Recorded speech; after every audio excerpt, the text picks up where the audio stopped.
with breaking news that could alter the championship landscape. The long-awaited return of Jason Tatum is upon us. Almost 300 days since tearing his Achilles tendon in the 2025 playoffs, Tatum is ready to return to the Celtics. And, of course, no one better. Shams Charania is here with us now. What is the latest out of Boston, Shams? MJ, I'm told that Jason Tatum has been fully cleared to make his season debut and play this season, and that's going to come with all expectations on Friday at home at TD Garden against the Dallas Mavericks. And like you said, 10 months, less than 10 months after surgery for ruptured Achilles tendon, and I'm told Jason Tatum is ready to go. He's checked all the boxes medically, mentally, and the Celtics have not pressured him throughout the process. They've wanted him to be in the driver's seat and lead exactly when he comes back, but he's been doing 5-on-5 scrimmages for well over the last month, getting conditioning up, and now with 19 games left in the season, he is ready to make his Celtics season debut. A day that everyone has been waiting for, a game that will be right here on ESPN as well. What are the Celtics and the rest of the league watching as Tatum makes his return? MJ, everyone is closely paying attention to the dynamics at play here because Jason Tatum is entering new grounds in this partnership and duo that he's had with Jaylen Brown. You think about what Jaylen Brown has done this season, singularly leading the Celtics into contention without a bona fide second star. And anyone that knows Jaylen Brown, he is as confident of a player and believes in himself as a player, a leader, and as an alpha. But anytime you add a second player back into the mix here, like Jason Tatum, this is a duo that's been super successful. 5 conference finals, 2 NBA finals, 1 championship together. This has the ability to catapult and vault this team into championship contention. But these are different relationships. This is a different dynamic that Jason Tatum is coming back into. They've gone from 2 stars to 1 star, doing it at a high level, now back to 2. How does that play out in these relationships is normal for any team to deal with, but there are different grounds, uncharted territory here for Jason Tatum. Yeah, Tatum said it late summer. I do want to play again. As promised, he will be coming back. All right, Shams, thank you so much. Welcome in, everybody. I'm MJ Acosta-Ruiz and from Malika Andrews. Our squad in the studio, Kendrick Perkins, Shanae Agumake, and Tim McMahon in the house. Guys, lots to get to. A lot of meat on this bone. The biggest question mark of the season, it's answered now. Jason Tatum will be back for the Boston Celtics. Perk, let's start with you. How is it bringing in a superstar like this back into the lineup when the team has been winning? I mean, this is really going to change the landscape of the conference. It's as easy as you putting a plate of food in front of my face and telling me to finish it. Damn it, I'm going to finish it. And look, I don't want to hear about is Jason Tatum going to be able to fit. There's still Joe Mazzulla's system. Thank you. There's still a team that gets up and down and spread the floor, isolation, shoot a lot of threes. What's changed? What's changed? Both of these guys played together, and they both averaged almost 30 points a couple of seasons ago. What else is new? Jason Tatum is only going to add to this situation, which is scary, which is why I always say this is the most dangerous team in the entire league because they're a legit title contender with Jason Tatum, and now they have 0 expectations. Yeah. To be honest with you, they're playing without money. Yeah. So earlier today I was asked, because there's a clip circulating, whose team is it, Jaylen Brown or Jason Tatum? I said it is Joe Mazzulla's team. He is the one who has orchestrated helping bring Jaylen Brown his game to an MVP level, and also his system works for Jason Tatum. They've won a championship, and also, like, you think about it, it took me a while to come back from an Achilles injury, but he had time. He spent time in the G League. He spent time with his team playing 5-on-5, and the most important hurdle is the mental hurdle. There's no rush here. It's not like you have to come back in the playoffs when all the lights are on you. You still have 19 games left of the regular season while feeling confident in yourself, also knowing, I mean, I know his expectation is probably like, I'm going to be that guy. It might take some time. It might take 10 or so games. But the fact that he can ease his way into greatness at a point where his team is second in the East, I love this for him. The biggest hurdle, and Perk, you know, we've dealt with injuries, is that mental hurdle. Am I ready? And we heard like rumblings, like, oh, he was questioning himself here.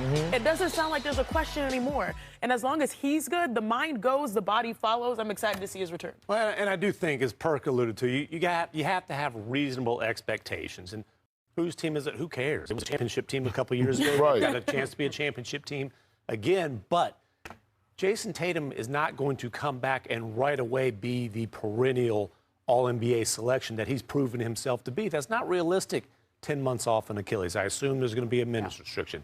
I assume there's going to be a ramp-up.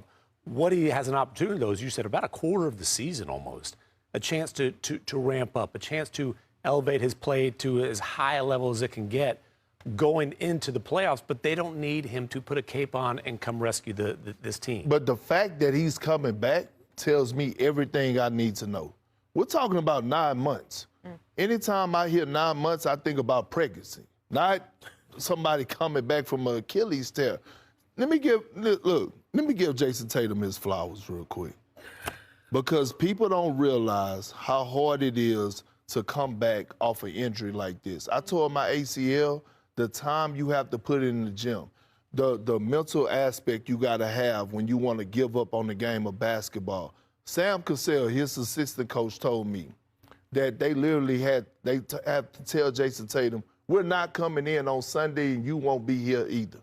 Like, that's how much he was living in the gym. And people wondering, like, oh, it's taking this guy a certain amount of time, or he's taking the entire season off. The few things we do know.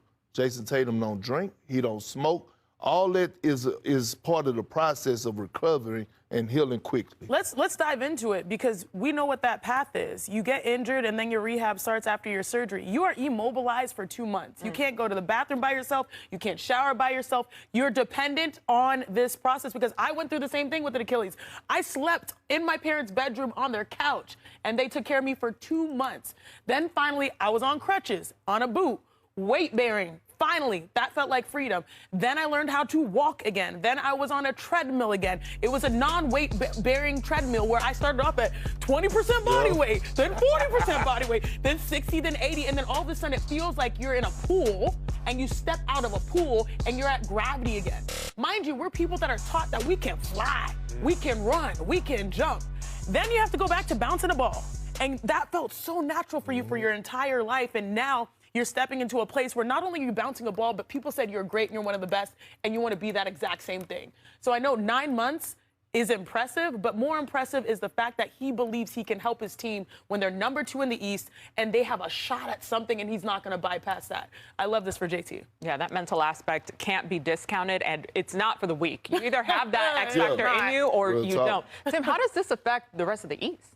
I mean, listen, the Celtics already established themselves as a legit contender, which who didn't think it was going to be a gap year for Boston? Joe Mazzola did. Right. If you weren't employed by that team, you basically thought it was going to be a gap year. They proved that wrong. And so this already is a team that put themselves in a position to be taken seriously.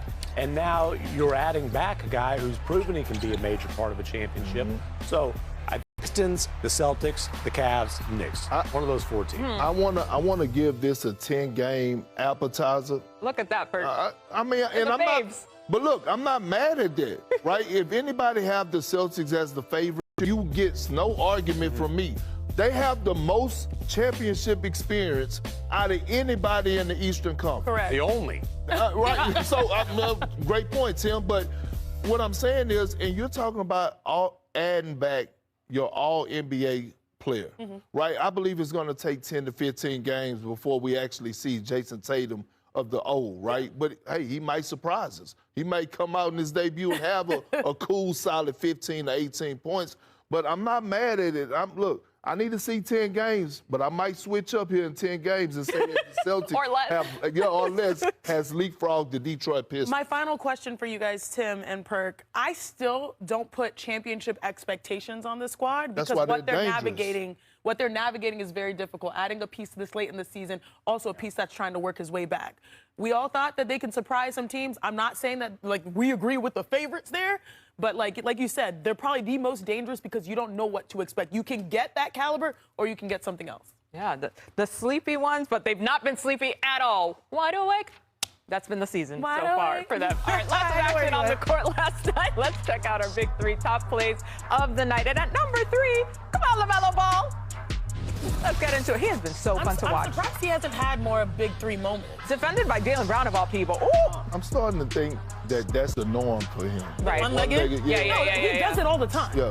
Like That's it's not to show off. That's Yeah. that's. Oh, you think that actually is his shot? Yeah. Okay. Number 2, CD Sissoko. Yeah. Let's get into this little action. Drew Holiday finds him. Oh, come on, reverse. Oh, look, What? rock the cradle. Crazy. Shout out to Drew Holiday Ooh, for riding it out. And our number 1 play is Jaylen Brown.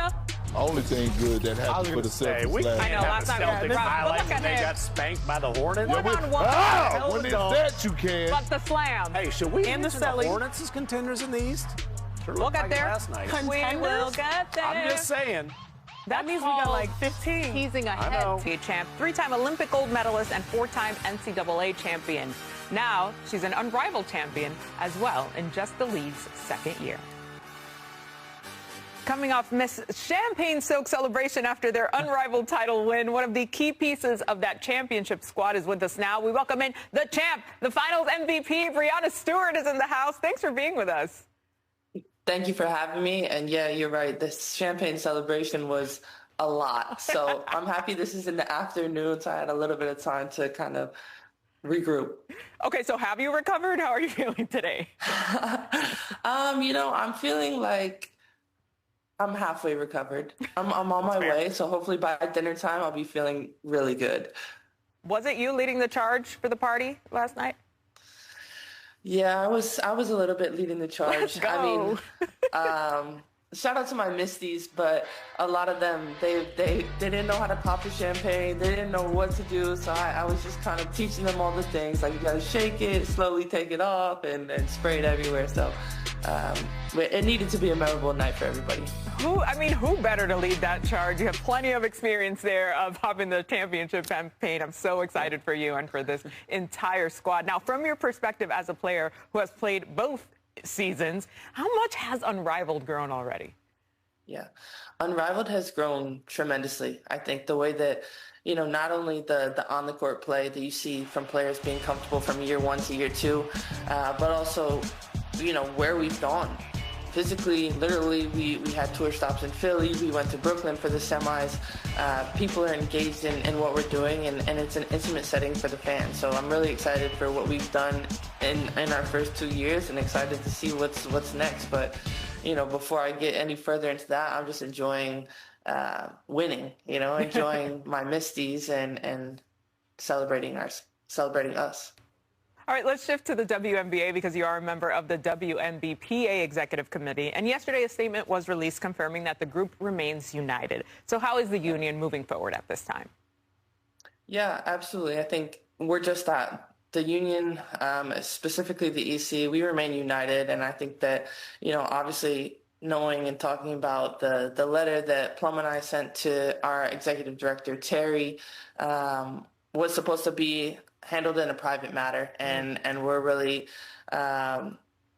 it's really unfortunate that it became public because we want to handle our conversations, our hard conversations internally, but I think that we're battle tested. We've gone through adversity. We had a great EC call shortly following that night, and we know that we want the best deal for everyone, for all players, and that's really our main priority, and we're not going to stop fighting until we get that.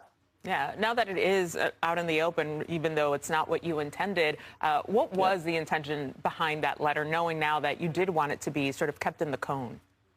Yeah, the biggest intention behind the letter was just to really regroup and get us all back on the same page, and understanding that, no matter which way we go in this negotiation, we want to make sure that it's the right one for us, and really making sure that we're kind of checking all of our boxes as we go step by step. And, maybe we had to take 2 steps back to go 3 steps forward. And that's something that we're willing to do, like I said, to make sure that, this is a deal that's going to be monumental no matter what way you look at it. But for more than just the Supermax players, for more than just the rookies coming in or the number 1 draft picks, we want every player from the top to the bottom to feel really excited about the deal that we're going to have, and excited to get back on the court in the W. Yeah, have you been able to speak with Terry directly at this point? Yeah, we definitely have spoke. She was on our EC call. Plum and I talked to her even before that, and all got on the same page that it's like this was something that was meant to be, like I said, an internal matter, and really not what we wanted for it to be out in the open. But now that it has, it's like, how do we move forward? And this is how we move forward in unison and really just getting to this together. I love that you said the part about moving forward, because what is most important right now for the players, knowing that 80% of the union voted to continue the negotiations? Yeah. The most important piece for the players right now is to make sure that we're continuing to be a part of, obviously we're a part of the revenue share no matter which way you look at it, but that percentage is a place that we feel happy, that we're continuing to grow as the league grows, and that we have our other benefits that we want, that are housing, retirement benefits, and just being able to kind of negotiate the core. So there's, we want to make sure that the revenue is going up year over year, but also those other pieces on the side where players are able to feel comfortable of, not having to pay for housing in their first season in a new city or things like that. So basically, like I said, trying to meet the standards and fill the needs of all players, no matter what contract size they have.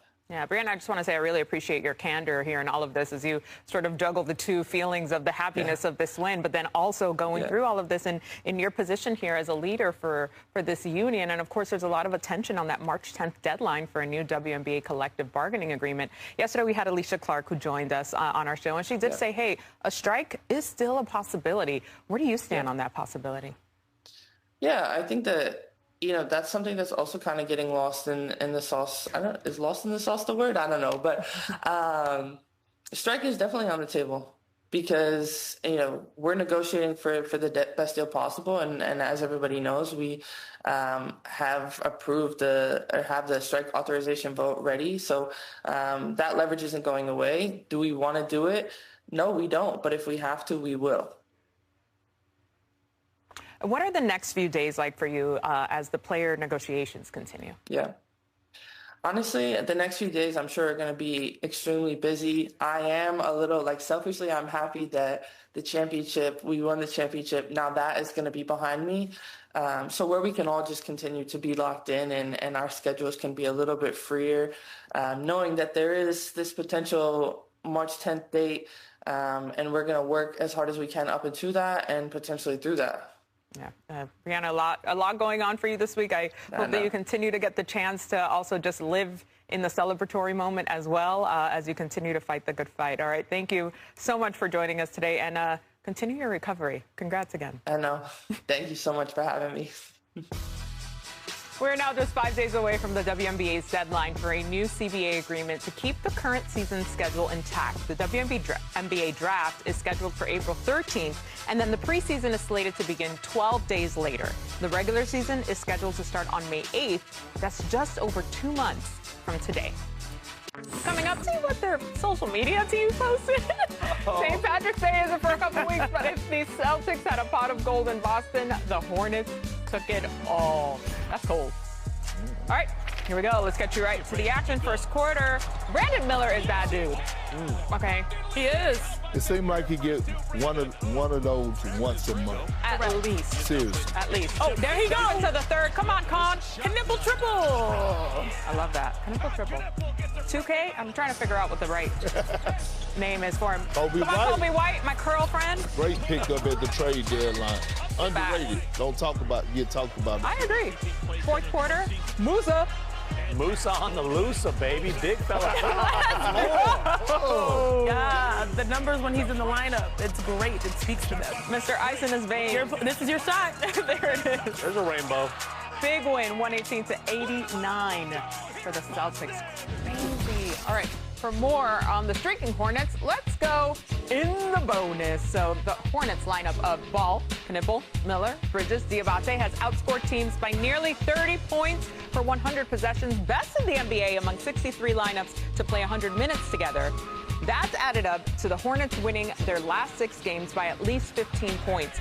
Only the champion 2004 Pistons have had a longer streak in NBA history, winning 8 straight by 15 plus. And the Hornets now have a 71.3% chance to make the playoffs, according to ESPN Analytics. Their playoff odds were as low as 0.004% when they were 4-14 after play back in November 27th. All right, revisiting our top story of the day, the Celtics upgraded six-time All-Star Jason Tatum to questionable earlier today, paving a way for him to potentially make his debut Friday against the Mavs. Now, Tatum ruptured his right Achilles tendon during Game 4 of the Eastern Conference semifinals against the Knicks just over 9 months ago.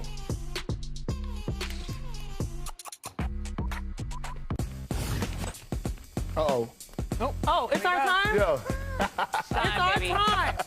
Okay, well, what's interesting, you guys, is that we've been waiting for this moment, and we all know the different titles that this man has. There's Jurassic Perk, there's Big Perk, there's the Mayor of New York. Can you be Coach Perk for this segment? Yes. Okay, we're tapping in. We're tapping in that Coach title. Perk. I like that title.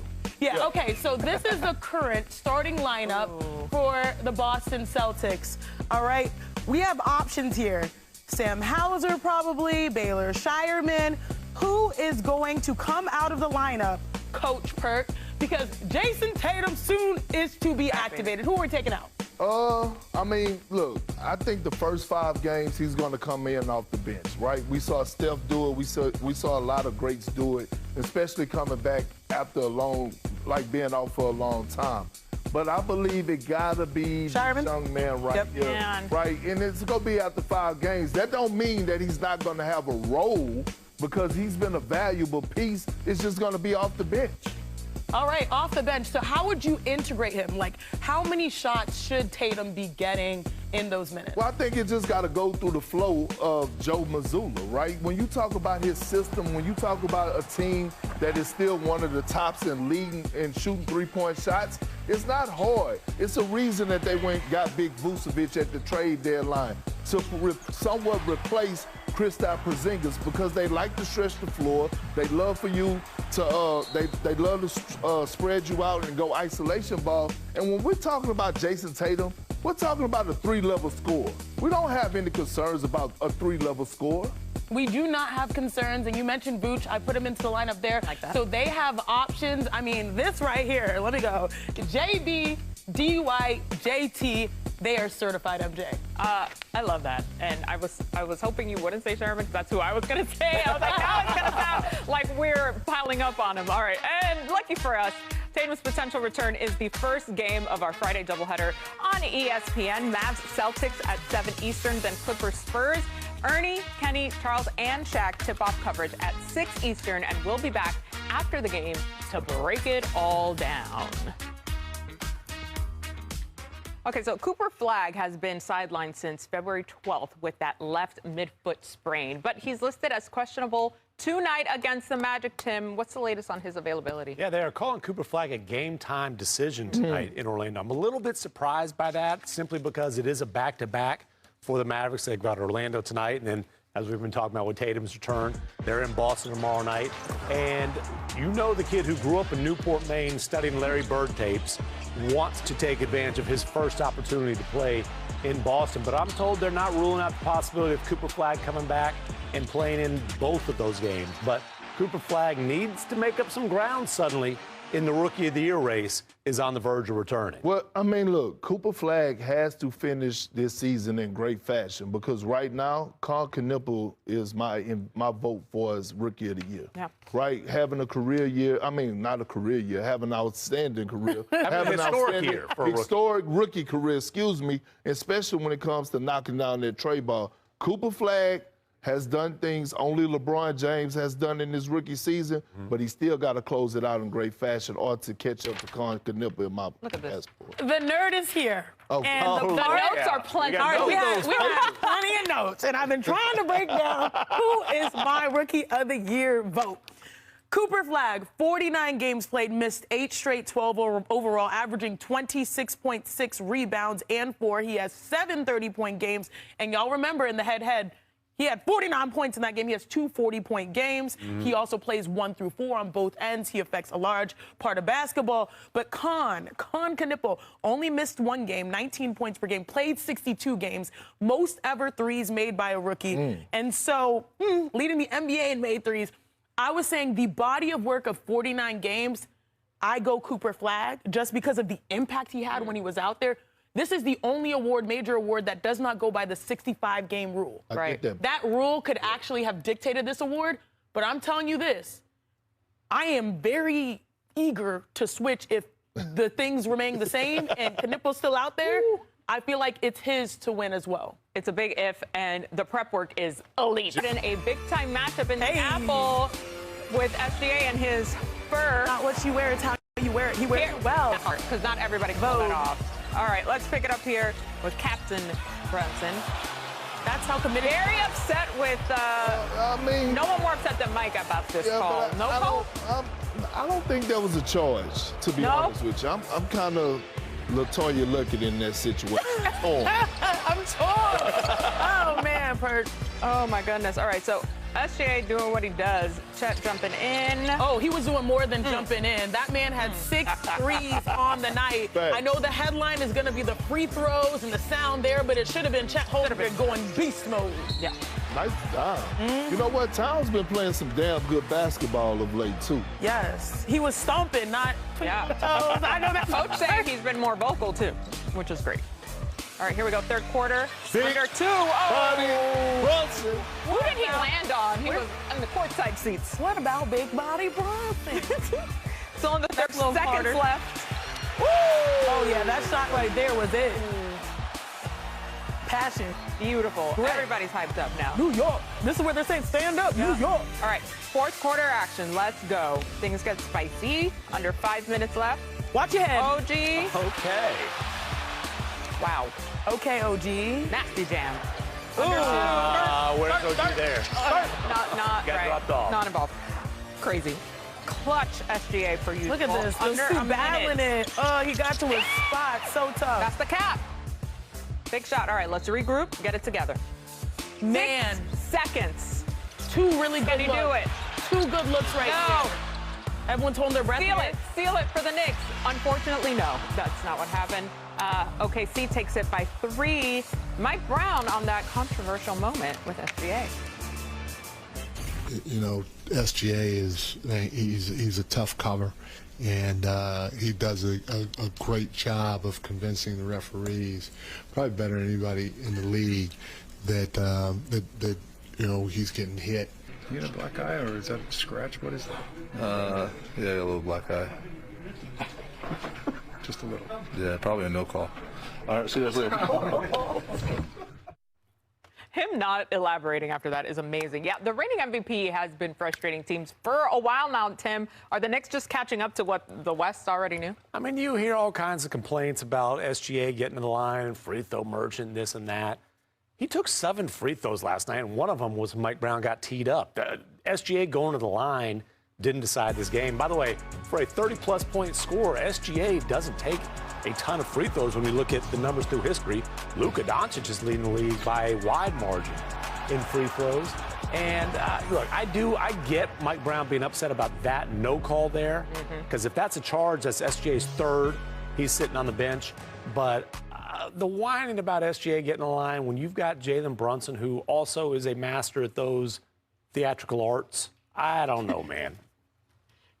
All these coaches and players, they do all this damn crime. What the babies go do? Can we please leave some room for the babies? Here's my thing. We used to praise guys for being able to get to the free throw line. It's a skill. We used to praise Michael Jordan, Kobe Bryant, Larry Bird, like Tim Duncan. When your game wasn't going or your shot wasn't falling, what people used to tell you? Get to the free throw line. Get to the free throw line. So now that we have a guy that, by the way, is one of the most efficient scorers that this game has ever seen, and all of a sudden now, because you can't guard him, you don't know, he's one of the best at making tough shots, and all of a sudden everybody got a complaint. And Tim, like you said, he took 7 free throws. He wasn't even in double digits. I don't even know if SGA, and y'all can correct me if I'm wrong, I don't even know if he's top 5 in free throw attempts in the NBA season. Okay, he's number 3. Okay, he's number three. But Okay. still not number 1. Perk, where are we from? Texas. What city? Houston. Thank you, sir. Well, I'm from Beaumont. Oh my so I God, was let's just say Greater Houston. Let's say Greater Houston. Yeah. I grew up. Who was the biggest star of the Rockets of the past decade prior to Kevin Durant? Last decade. Last decade. James Harden became an MVP, and the same things were said about him. When he was manipulating the game, getting to the free throw line, they couldn't guard him. This is the rite of passage of being great. And getting to the line is a consistent part of the game. Like you mentioned, whether it is Kobe or MJ, whether it was James Harden when I was growing up watching the Rockets. Right now, Luka Doncic, who I believe paces the NBA in scoring, he right now has 371 free throws. Jaylen Brown is number 2, and SGA is number 3. So let's keep that in center focus. The perspective. Chef's kiss, always. All right, Saturday before the Warriors and Thunder, Ernie, Kenny, Charles, and Shaq tip-off coverage at 8 Eastern on ABC. They'll also be back after the game, of course, to break it all down on Inside the NBA. That's pretty interesting. Yes, Sasuke! What it do, baby? I got 5 kids! I ain't scared of nobody. It's on cool! Every basket I have to, earn with meat. What? Damn. Malika's not here, so I'm going to try it, guys. It's Friday Eve. Thursday. Friday Eve, if you will. Good try. So let's have some fun. It's our new hit game. Thursday. And Jueves, we'll take a look at some quotes that caught our attention and ask our esteemed contestants. It's my Friday. Who said that? Sound good, guys? All right. Dang, I'm still lost. The standings, very important. All right, Sinead, you're first. Who said this? I was terrified. There was no way in hell I was taking a charge. He was running too fast. Was it Austin Reeves, Jamal Murray, or De'Aaron Fox? I know who it is. Oh, snap. I'm going to go with De'Aaron Fox. Dang. Negative. It was Austin Reeves. It was Reeves? Getting out of the way. I was terrified. Business decisions. Yeah, there was no way in hell I was taking the charge. He was running too fast. Because it was. Oh, was it on the? It was 6'6", 284 pounds. Oh, well, that makes wise sense. decision. Feel me? Business decision. He didn't just get out of the way. He went like this. I get it. All right. Here we go. Tim, who said this? He's an NBA scorer. How many times do I need to say it? He came out the womb with 20 points. Was it Mike Brown, Rick Carlisle, or Steve Kerr? Oh, I know a cranky Rick Carlisle quote. Trust me, I've heard a bunch of them. This is Rick Carlisle talking about Benedict Mathurin. Look, he's an NBA scorer. How many times do I need to say it? I mean, he came out of the womb with 20 points. All right, Perk. All right, Perk, you got this, man. You're up next. Who said this quote? I don't know if there is such a thing as the basketball gods, but if there is, he was alive tonight. Was it LeBron James, Giannis, or Doc Rivers? Name it, That's bless kinda the hard. Barclay. That's a LeBron type quote. Definitely not Doc or Giannis. That's a LeBron James type All quote. right, let's see. What? I knew it was Doc. Doc, and I'm supposed to know you. I don't know if there's such a thing as a basketball gods, but if there is, he was alive tonight. Well, He's the one that told me about basketball goals. He was missing in action for the Milwaukee last night. I can promise you that. They got to say their prayers again. Andy, can I say this full quote? Okay. Every word? Okay. Here we go for everybody. Who said this? We played like ass today, but we won the game. Was it Ant, Josh Hart, or Jalen Duren? Educated guess would tell you who it is. Right. Yeah, if it's not profanity, it's probably It's Ant. probably Ant. Has to be. Yeah, of course. I mean, that was like a low hanging Never fruit. change, Ant. We love you the way you are. But, I mean, we won the game. He said it. It was what it was, but we got the dub. Amazing. All right, good job, everybody. Except me. We've got Pistons and Spurs round 2 tonight. We'll tell you the one thing Cade needs to do tonight to get revenge against the Spurs. More NBA